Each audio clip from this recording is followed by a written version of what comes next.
Conquer Athlete community, what is going on? We're back here on the Conquer Athlete podcast with Ryan Bucciantini and myself, Jason Leydon. And on this episode of the Conquer Athlete podcast, we are going to talk about tactics to utilize for coaches to prevent burnout, which is a very important subject. It's a very in-depth topic of which people will give their opinions on it. And it's something that's very prevalent, you know, and I think for Ryan and myself, of being in the industry for a very long time, being on the floor coaching classes for a very long time, having PT clients and now becoming, and then online coaching and having online clients, how do you prevent burnout? So that's going to be the topic that we're going to jam about today. Hopefully you guys can find some valuable information from it. And as also, don't forget about the hookup, the Coach RX podcast platform. There you're going to find an array of amazing coaches giving different thoughts, opinions, subject matter experts talking about what they want to talk about. It's a very well-established platform to check out for some podcasts, get some great information from coaches inside the fitness space. Also, if you guys are out there and your coaches, be sure to check out the Coach RX app for coaching. In my opinion, it is the best one out there. I've been in the game for a long time. I've utilized 4 or 5 different apps, and CoachRx is the best app for me. It's also extremely easy to transfer clients over, of which they do for free, and it takes a very, very short amount of time, and that was my biggest holdup, of which took me a long time to come over. So that's all out there. If you have questions on it, be sure to hit them up, not me or Ryan, and ask them questions about CoachRx. You know what I just want to say, because this is on my mind, Ryan, is it got really hot in the Northeast really fast. Like, it went from 60 to 100 degrees, right? And I think the thing that makes it annoying is I love the heat. I'm not complaining about the heat. But everyone's posting on Facebook now around my area, like, oh, if you're out there, bitching about the cold, you better not be bitching about the heat because now it's here type thing. And it's like, why? It's fucking hot. Just because you don't like the cold doesn't mean that you can't also be uncomfortable when it's 100 fucking degrees outside and humid. Like the way people have to phrase stuff with this all or nothing, I'm like, it's not like it's, 83 with a cool ocean breeze coming off in your face. It's 100 degrees and it's humid as hell. It's like, it's fucking Satan's balls hot out there. It's like, let people say it's hot. It's okay for someone to not like the winter, but still think 100 degrees and humid is hot. Like, that's okay, people. Well, I got 2 points to make on that. Yeah. After all that, you're still rocking a sweatshirt. Whether or not you guys can see this or not. Okay, it looked like a sweatshirt. No. Never mind then. Take it back. Dude, I was just watching, I was clicking through real quick, eating lunch, watching the news, and the news was like, we're in a, dire position. There's a heat wave in the Northeast and people need to be super careful. When did we become the biggest group of pussies that we're just always worried about people dying because it's kind of hot out? Guys, the Conquer Athlete podcast is unfiltered. You're going to get real shit. Yeah. Yeah. Real shit.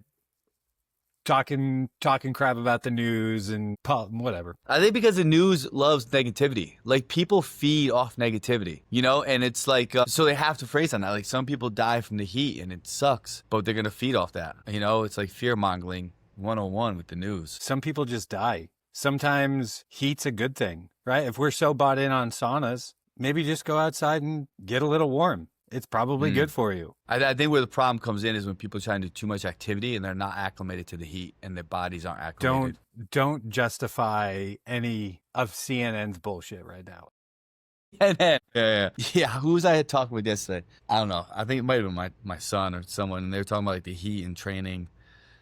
And they're like, what'd you do when you were younger? I was like, I fucking trained in the heat. I'm a man. Like, what do you mean, what did I do? Like, I was, guys, the whole essence about me just saying I'm a man comes down to a comedy skit that Ryan and I were talking about earlier with this guy from New England, Boston. If you know what I'm talking about, he's on Instagram. He's some guy from Boston. He always says to be a man. So don't get upset about a sexist comment. It's a joke. Yeah, I was like, I don't know. I just trained outside all the time. I brought lots of water, and sometimes I'd be training in my underwear inside gyms.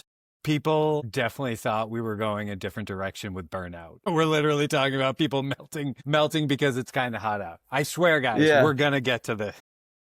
At some point we're going to get to it, but I think it's funny to talk about topics and talk trash about topics. I think it just comes back to resiliency. Like, if we are going to talk about burnout, we do need to talk about resiliency. And sometimes you just need to be uncomfortable. You can't always be in optimal positions. You can't always be in optimal training scenarios or, optimal places to write your program. Sometimes you got to step out of your comfort zone a little bit. And I think if you do want to prevent burnout, you have to induce levels of stress to become more adaptable. Like you got to change that baseline of what you consider stressful. I tell you what, I was pretty uncomfortable at jiu-jitsu this morning. It was like I went to the 6 a.m. class and it might have been like 88 already at 6 a.m. And the dudes had like no AC on and the doors were shut. And I was like, and in the last week of every month, they just roll. Like normal classes, 89% of skill work and then technique and positional work. The last week is just you just going to roll. So it was an hour of just rolling. And I was like, I'm fucking dying, but I will not take a round off. I refuse to, but I'm dying right now. Just a bunch of sweaty dudes. It's rolling like around on each other. Yeah, one dude, doesn't wear a rash guard, and he's got his fucking gi on, right? So I'm like, bro, like, put a fucking shirt on. Like, I don't want your chest rubbing up against my face like along came Polly, with your sweaty ass stomach. I'm like, I'm gonna purposely just go knee on belly for 3 fucking minutes on you and just not go near your chest. Like, I'm gonna do everything I can to not go near your chest. Like, put a rash guard, put a t-shirt, put a tank top on, something. Literally anything.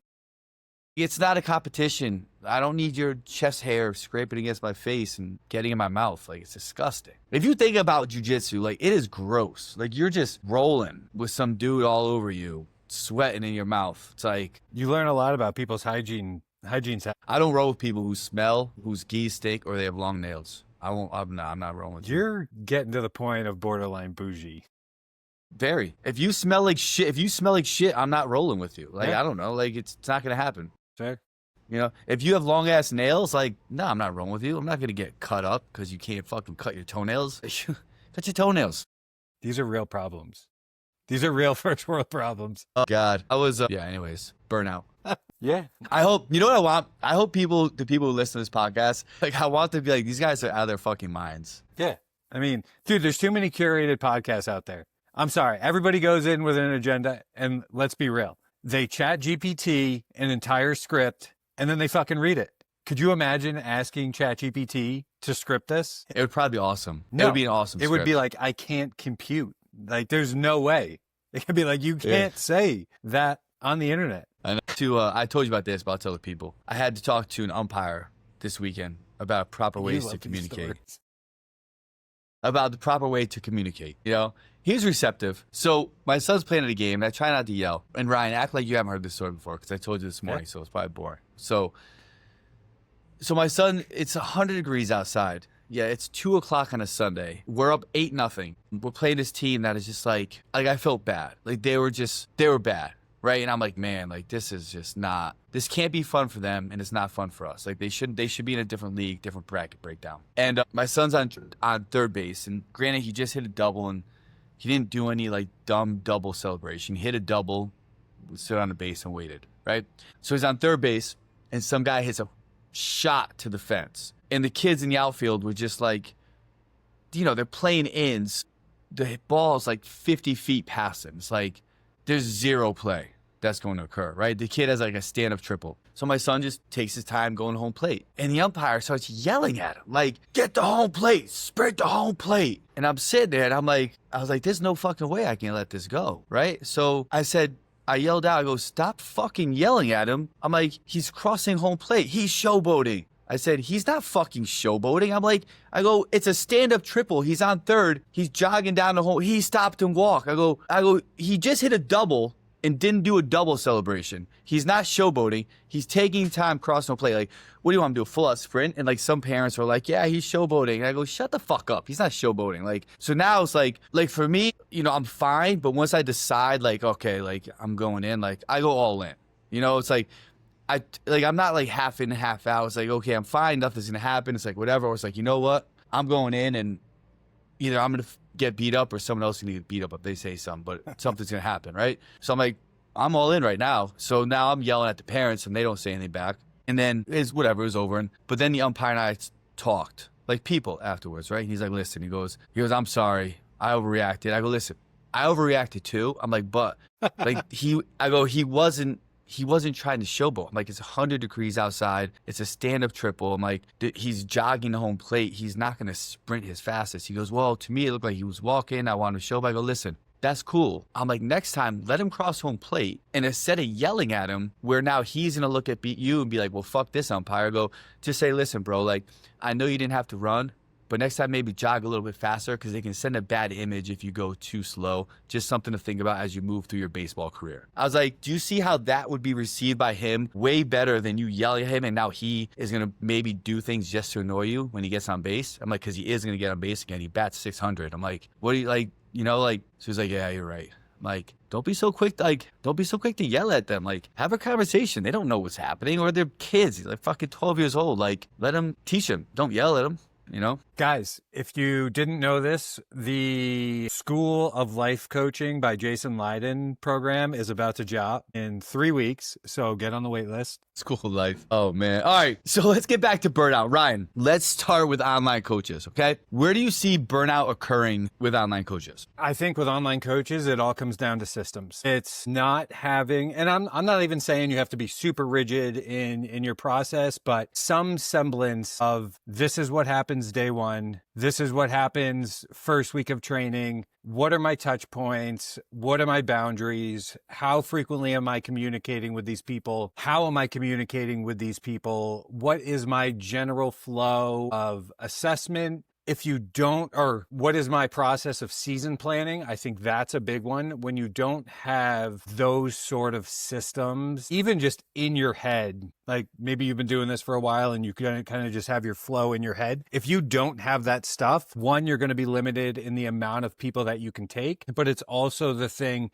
that you're just always stressed about. Like burnout is just a reflection of your state of stress. And the more you can lower that stress, the easier the process is going to be and the less likely you are to burn out. And then on top of that, I think you just have to look at lifestyle, right? Like being an online coach brings its own unique stressors, right? Like you're not seeing people all the time. You're only getting opportunities to correct, to offer feedback through video, through conversation. And, you know, sometimes depending on the type of person you are, you may miss that connection, like that coach-athlete connection.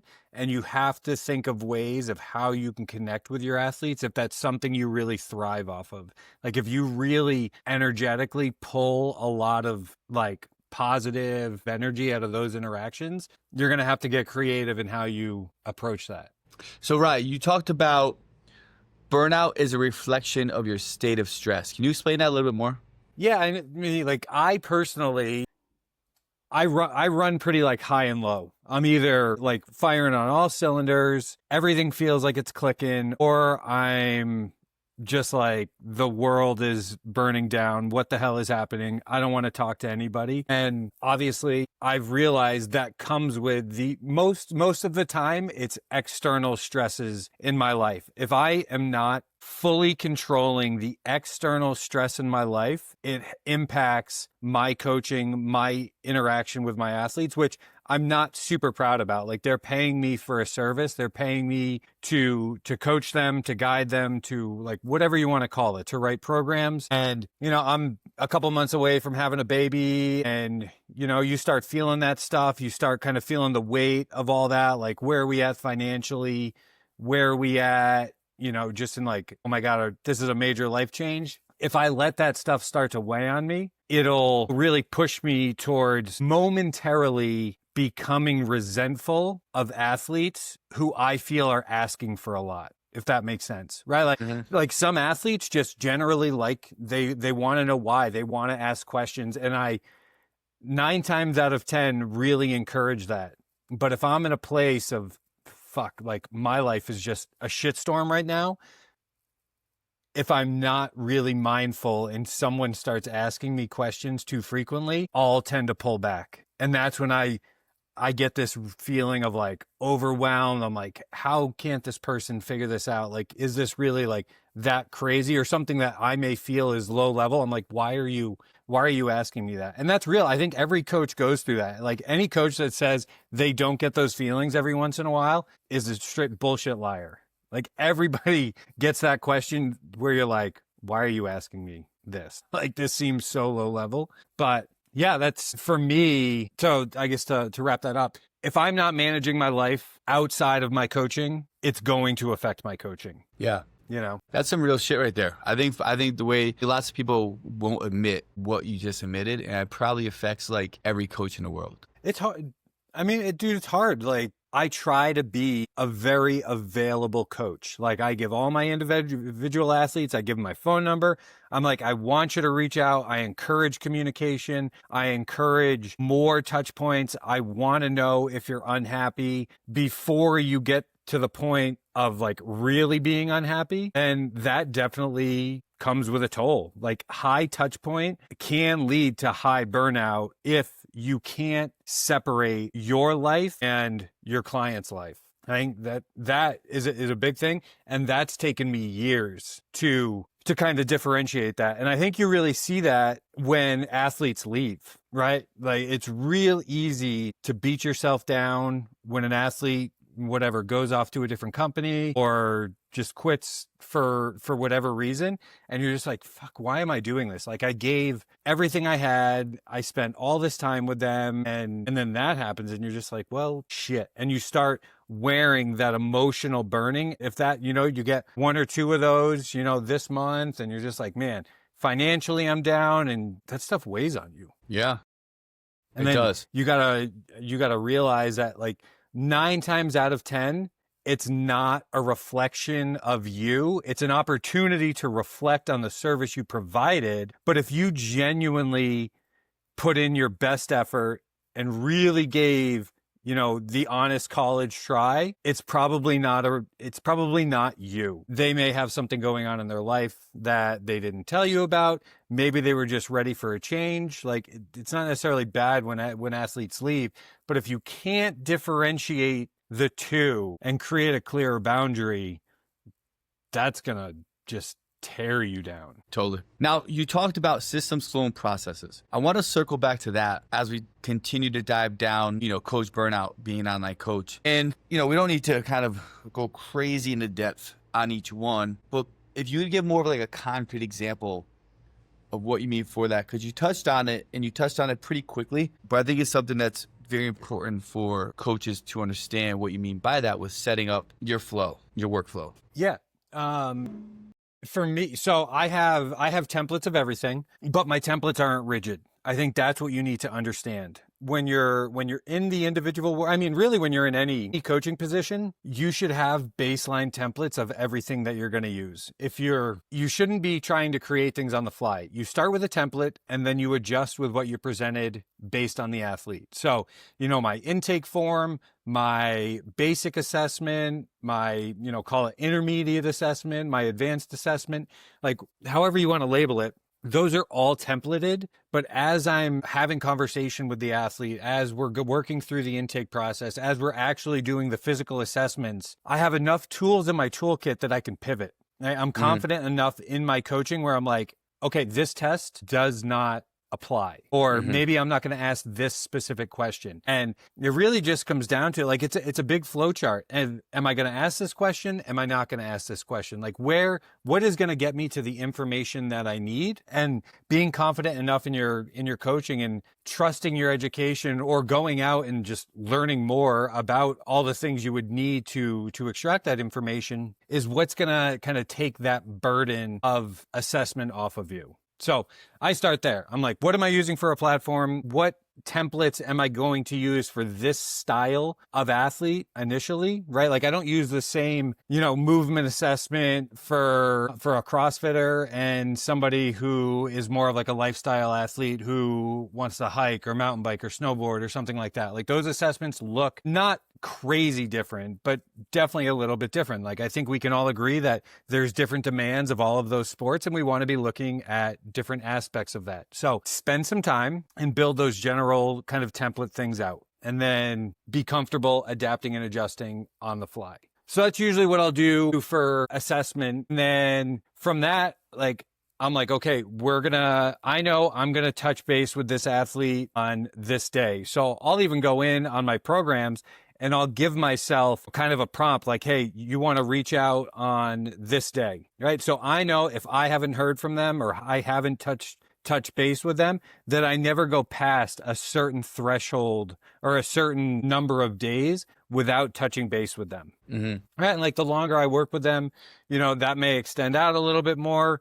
Maybe it even condenses a little bit more. Like maybe depending on the phase of training that we're in, we're actually condensing and there's more touch points. But my point with all of that, like we can keep getting into the nitty gritty of it, but you have to build a system that works for you.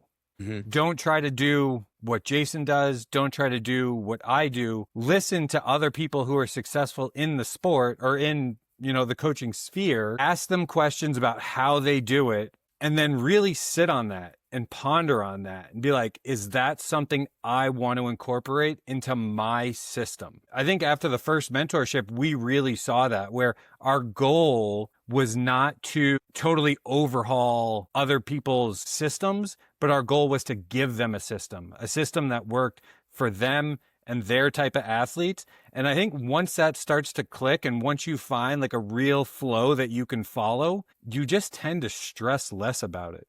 Like realistically, you should be able to take on multiple athletes at a time. You shouldn't just be able to take on one athlete and kind of like be stuck for a week or two trying to dissect them. Right. Like this comes down to organization. It comes down to flows within whatever you're using to program design. And when that stuff is in order, you can really start to expand the number of athletes that you're taking on without stressing yourself out. Yep. No, I agree. Yeah. I mean, for me, there's two things that I do for like a systems processes is in my calendar, I have my set time that I'm going to create, and then I have my set time that I'm going to respond. Right. So like every day I schedule at these times is when I'm programming. That way I don't kind of like go by the flow of the day. I'm very calendar driven. So I know every day, all right, I'm programming I have this 90-minute block, but I'm going to just write programs. And I schedule that in every single day. And my goal is to write within inside that time frame. And sometimes it's great, right? And things are flowing and I'm crushing it. And sometimes it's a little bit tougher. My brain's not there from a creative standpoint with where we're trying to go. And I don't stress out about it.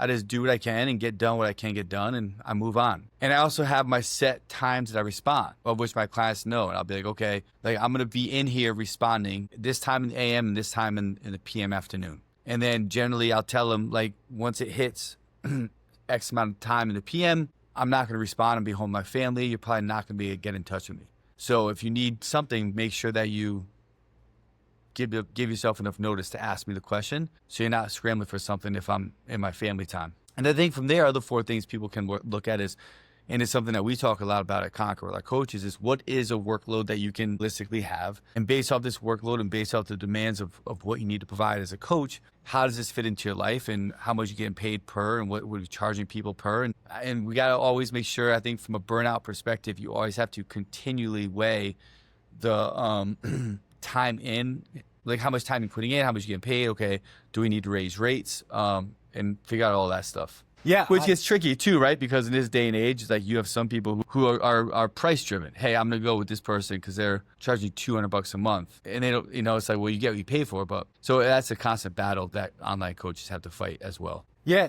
I mean, going back to the 90-minute, like how you kind of time block your program design time. Again, I think that's another thing coaches realistically need to think about. Like what type of person are you? Do you thrive in structure? Do you thrive in more of like an open calendar where you just have daily tasking, but you organize based on how you feel? I lean more to that, where I know I have X tasks that I need to get done either weekly, daily, specifically this day. And I only put things on my calendar that are like major like appointments or major, time commitments that I know I cannot change. So whether that's calls, whether that's, doctor's appointments or things like that, that stuff sits on my calendar. And then when I wake up in the morning, I know I'm going to program 60 minutes a day or like whatever the number is. It doesn't matter.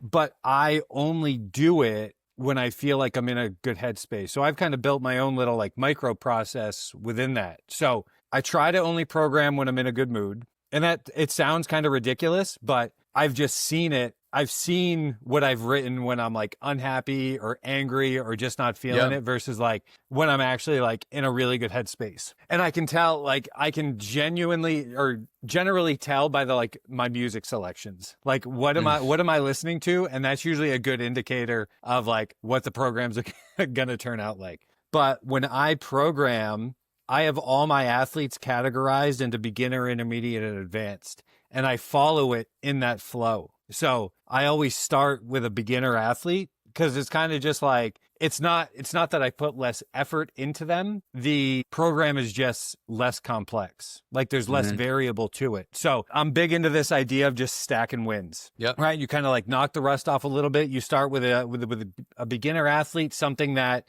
from a progressive standpoint is a little bit easier to manage. And then I'll go intermediate, right? So I add a little bit more variable and then advanced. And I think a lot of coaches run into the problem of when they start programming, if you do it for big blocks of time, the programs can start to look the same, right? So instead of doing that, I go beginner, intermediate, advanced, and then back to beginner. I know the programs can't look the same because it's not going to match the avatar. And that is like, that's been really helpful for me in making sure that I keep that individual approach, right? Like if people are paying for individual design, they should be getting individual design. And you have to make sure that just because you like that progression, that it doesn't get rolled over into another athlete just because you like it. Like, is this truly the thing that is the next step for this athlete? And that's been like, I enjoy it. It's kind of like, and it's just like this constant build up of, intensity or, complexity. And then boom, you drop that right back down. And it's almost kind of like a training cycle I like that. Cool way to think about it. Yeah, for sure. Yeah. I think too, talking about online coaches with burnout, I think it's very important to have working hours, right? It's like you can't be expected to be on the clock 24 hours a day, 7 days a week. I think that's where some online coaches may come into burnout, where they feel like they can't get away from clients and feedback. And I think it's important to set the boundaries from the beginning, have people understand what are your working hours, quote unquote office hours. When can you expect to get feedback? Like someone was messaging me on Sunday, and like I try not to work on Sunday, or I leave it for like bigger projects, like whether it's like writing, things like that.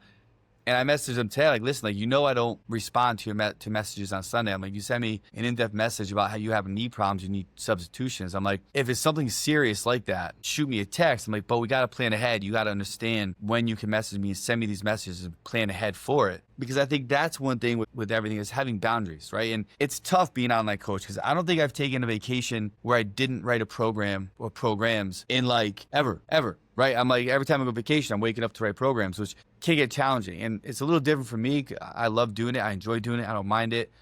My wife understands it. She allows me my freedom and space to do it so it doesn't turn into another argument or discussion. But again, if that's not for you, there's ways around that, right? Where you write a program and you plan out weeks. But I think it's extremely important, just like with anything else in life, preventing burnout as an online coach, you have to have boundaries with things that matter to you. And it can't be all blended together throughout this 7-day, 24-hour week format where you're never leaving separated, you're pulling time away from other things that you love to do because you feel like you have to pull to do this. That's going to lead to burnout really quick. Yeah, it's funny. Every time I do like an intake with a new athlete now, I ask them if they're okay with me being gone for 2 weeks. Like, are you the athlete that you're so high touch point that if you don't hear from me for a period of time, are you going to just melt down and burn down? And I think from the get-go, it's important to set that standard. I go and get lost in the woods for weeks at a time. Everybody has their programs. Like everything is normal. You're definitely not going to hear from me. And I think it gives you a lot of insight into who the athlete's going to be and what kind of contact load they're going to be in your coaching. But I warn them up front. I'm like, listen, I do this trip every year. I'm gone for 2 weeks. You're not going to hear anything from me. So you have to make sure to go in, verify the programs, make sure everything looks good. If you have questions, you need to ask me before this date. 9.5 out of 10 people are totally fine with it. And it's not a big deal. But I also think it's setting the precedent, and maybe, it's kind of part of this podcast, setting the precedent of the autonomous athlete, right? Like making sure that we educate our athletes enough to make a shift. Like if something happens at that halfway point of my trip and you don't have any contact, you have two options. You can reach out to Conquer Help and maybe ask, for suggestions and see if there's another coach who can step in. Are you smart enough as a human to be like, you know what, this doesn't feel great. Maybe I'm going to come up with something else that's still somewhat in alignment with what I think my coach wants me to do. Mm-hmm. I think, we're always trying to create smarter athletes, and the better the systems, the smarter the athlete you can make, the less of the problems you're going to have and the less stress you're going to have in your life as a coach. Absolutely. Talking about vacations is a unique thing. I know some coaches who go totally blank and some coaches who are like, no, I still want to have contact, and they've built their personal lives where they can still have contact time with their athletes. I think it's you asking yourself what you really want. Yeah, I agree. Beautiful. Well, guys, we're going to end it there. We hope you guys are able to get some good information out of our topic of preventing burnout for the online coach. If you guys have specific questions on this, feel free to send us an email, help@conquerathlete.com. If you're a coach out there and you really want to separate yourself from everybody else, if you want to continually to dive deeper into the principles of strength and conditioning and how they apply for you in the niche and the people, the clientele that you're working with and or want to work with and transition to, be sure to check out the Conquer Athlete Coaching Mentorship. This is the final week for signups. There are 5 spots left, and the next one starts July 2nd. With our first live call. The way to go about it is you get on a call with Ryan. He'll give you the complete breakdown, make sure it's a good fit. You can ask all the questions that you want. And then if it's for you, you get signed up and you get ready to rock and roll with Inside, the greatest coaching mentorship around. And that is a plug, and it's not a shameless one. So be sure to check it out. Did I miss anything in the closing round? No, it's great. Guys, as you're coming up as coaches, build the system that works for you and your personality. Don't burn yourself out because somebody says you have to do it this way. There's a million ways to skin a cat. Don't get stuck doing something because some successful coach said that that's the way you have to do it. Educate yourself, build a system that works for you. Until next time. Love it. Until next time, guys, have a good day.